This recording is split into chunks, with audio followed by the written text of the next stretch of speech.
Welcome to Brevard News Investigates. My name is Kevin Jeffrey, your moderator, and my co-host is Stale Bailey. And our guest today is Richard Burton Jones, and you are from the Sherwood Neighborhood Association, right? Yes, I am. So we want to investigate here the curious story of Richard Burton Jones.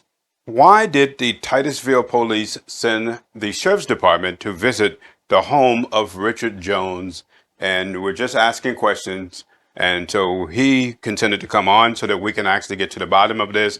I know there was a lot of scuttlebutt on social media that said that we didn't quite know what we were talking about. So maybe you're right. We will find out.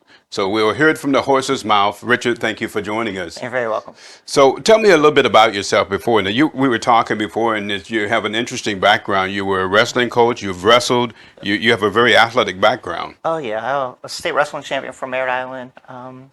Went through college, wrestled all through college. Came back, was head wrestling coach for Merritt Island for 3 years. Cocoa Beach High School. Head coach for 1 year, Space Coast for 1 year. And now I'm currently involved in MMA. I match make and I judge. So MMA, so do you actually fight in MMA? I've been in the cage twice, but it's been 5 years since I've been in the cage. Are you pretty good at it?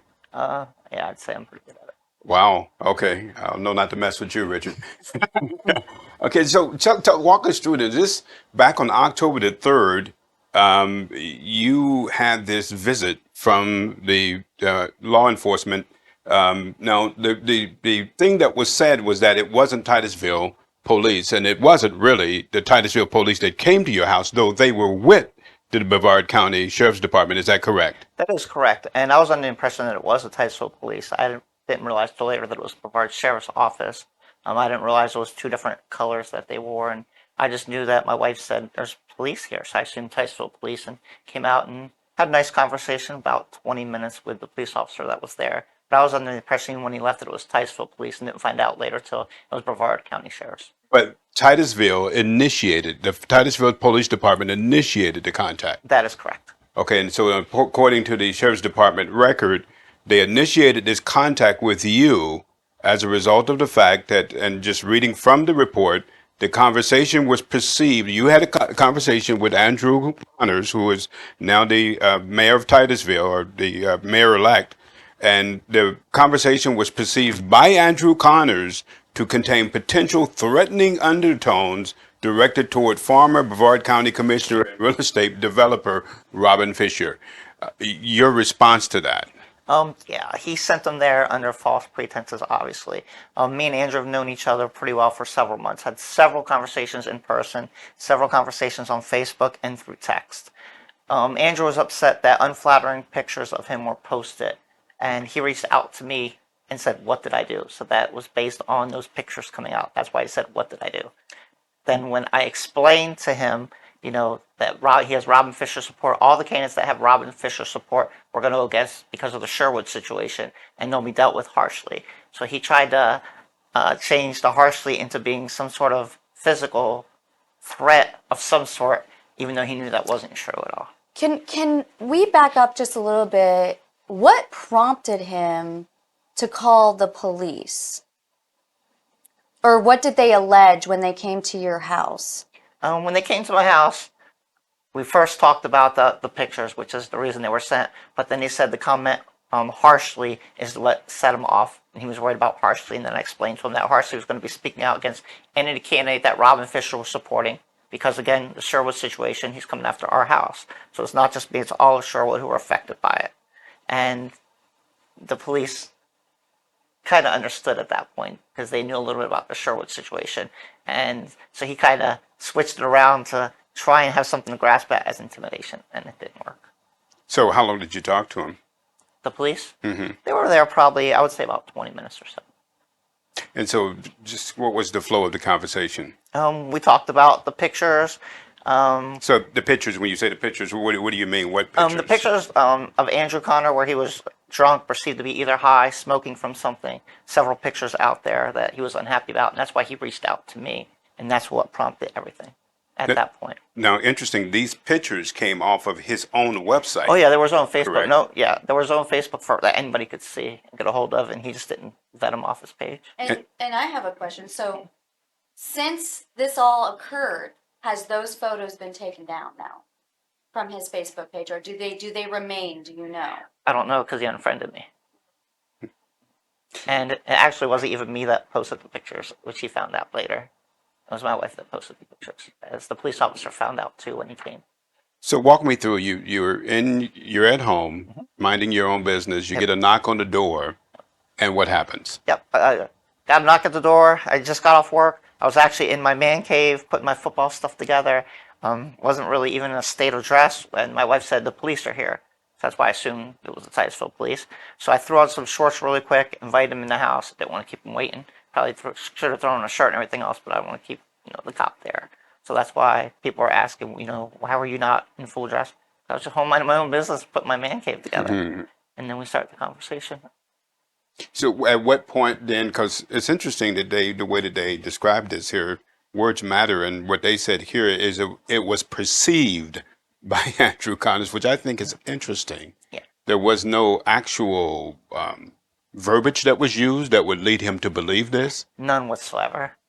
None. You Police- never said anything out of the way, no threats made at all. Nope, none whatsoever. And every conversation between me and him that took place that led him there has all been, I kept everything, and everything was shown. So this perception then is based upon what they think that you said that Robin will be dealt with harshly. Yep. So then is that where his perception was, that you were going to do something?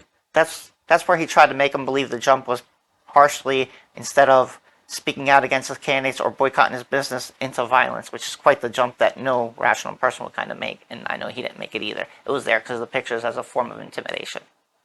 Now you actually, your relationship with Connors went back before this incident. So where did you meet him at, and tell me a little bit about how you met? We bought a house in Sherwood in March. In May, I reached out to several candidates that were running for several positions to see who could possibly help us protect our houses, because we knew if we lost the rezone, several houses were going to be lost to flooding, the potential for fire, as the fire department said, they can't put out the fire if anything happens. So I reached out to see who would help us and who wouldn't. That's where I met. That's where I met Andrew, met Vicky Connor, met Katie Delaney, Brian Bobbitt, Megan Moscoso, Chris Childs. I went to a lot of the meet and greets so I could meet people. And Andrew's one of the ones that, came forward right away with a response right away. I'll do everything I can to help you and your community. Now you and your relationship with him began to see that he didn't appear to be the kind of guy that you thought he was initially. Yeah, I have a very high moral standard, and I hold other people to it as well. And when I started finding out what kind of person he was, I knew I wanted to have less and less to deal with him. He said there were several things that were quite concerning to me that I didn't like. For example? He talked about one of the things he said about the Sherwood situation, even though he said he would back us. Later on, he said at the library in front of me and Mrs. Diesel during the primaries, he said, I don't know why everybody's all upset about Sherwood now. No one cared about it forever. Now everybody cares about it. And I was thinking, well, yeah, our houses weren't in danger of burning down and being flooded before. This is kind of common sense. I don't know how his miscommunication of common sense was there. Another thing, he said that he looked up my voter registration, saw that I was a Democrat. He said, well, I'm a Democrat too. And he said, even though I'm a Republican now, I didn't think I could win this race as a Democrat. So I switched parties just to try and win this race. He said, Dan Diesel's done it before. Jordan switched parties before. He said, I switched parties. He said, so will you still consider backing me and helping me even though I'm a Republican? And I said, I have friends that are on both sides. I said, if you do what you're going to say and help me with my community, yeah, I will get your votes from the people that I know and back you, yes. So what do you think led up to this? I mean, you don't have a false concept of someone that you know, right? I mean, there's perception that he had that you were going to do harm. Did you say something that upset him?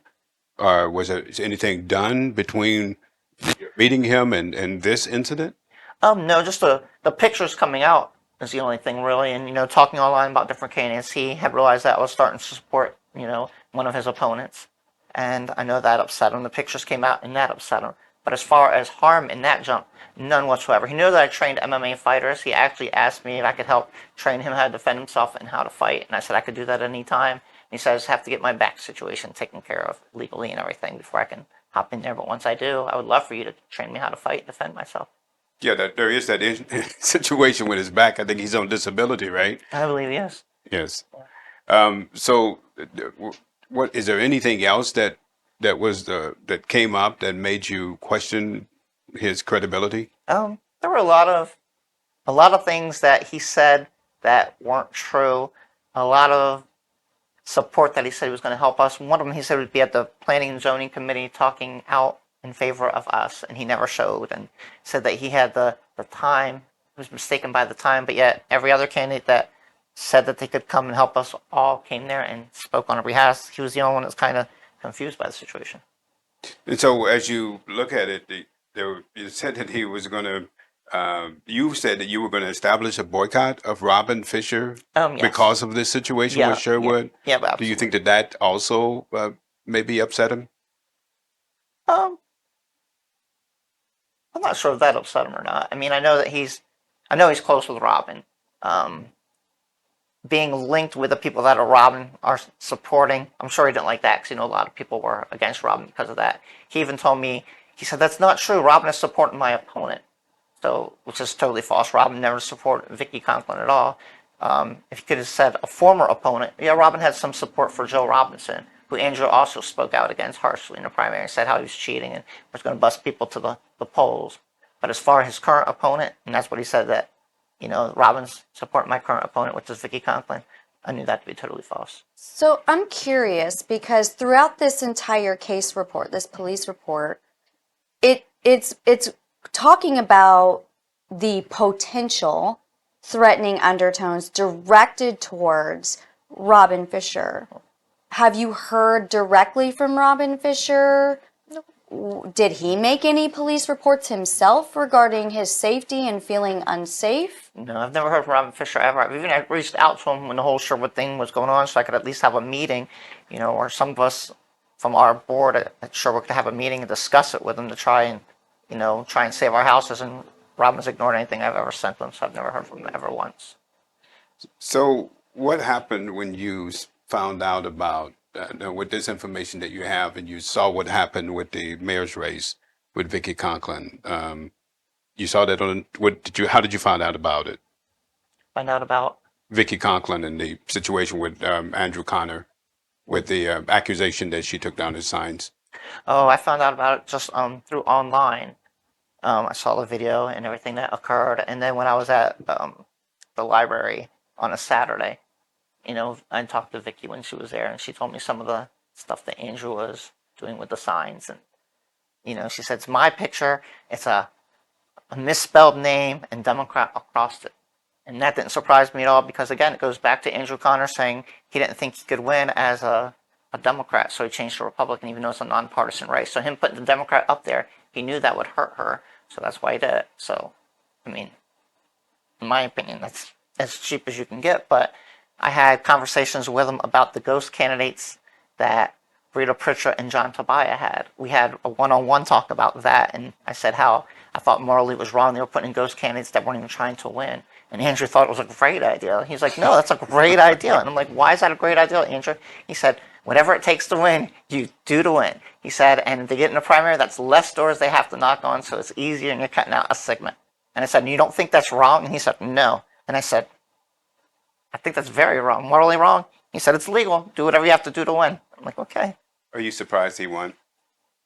I am surprised he won. I don't think a lot of people realize how immature he is. I mean, he's just a man child. The more you talk to him, anybody that gets to know him isn't going to vote for him. People that don't know him are going to vote for him.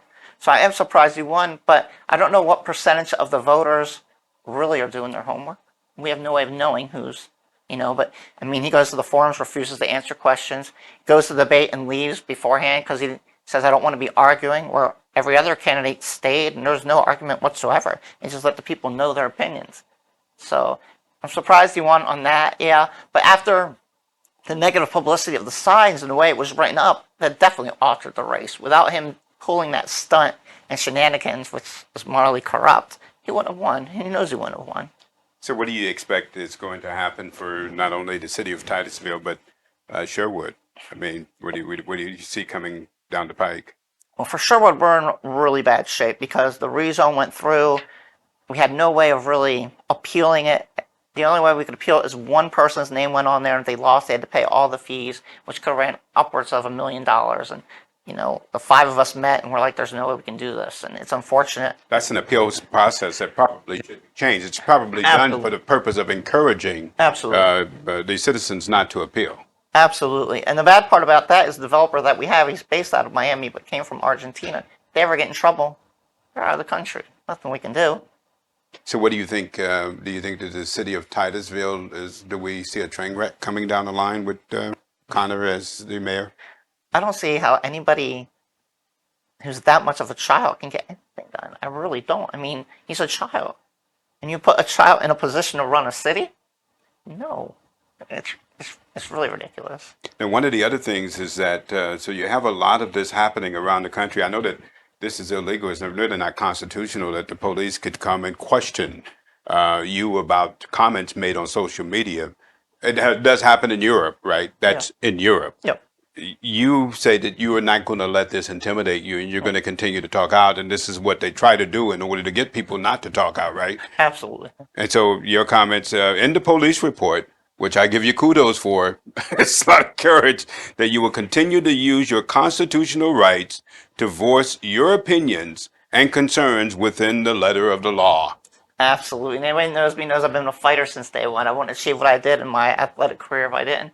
I wouldn't have, had this strong moral backing. It wasn't my parents that put it into me. And to do anything other than the right thing to me is an embarrassment. I just could not. So no, I'm always going to do the right thing. I'm not going to be intimidated. Sir, thank you for coming and joining us on Brevard News Investigates, and you gave us a little bit more insight into what happened. There was a lot of controversy online about this, and thank you for coming and setting the record straight. We appreciate you joining us. My name again is Kevin Jeffrey, your moderator. We hope that this gave you some information into what happened with Mr. Jones, as well as his relationship with Mr. Connors, and the fact that this arrest that was made on October the 3rd. And hopefully now you can walk away with great information about what actually went on there. And thank you for joining us. Thank you for my co-host, Still Bailey, who joined us. You have a wonderful week, and we'll see you again next time.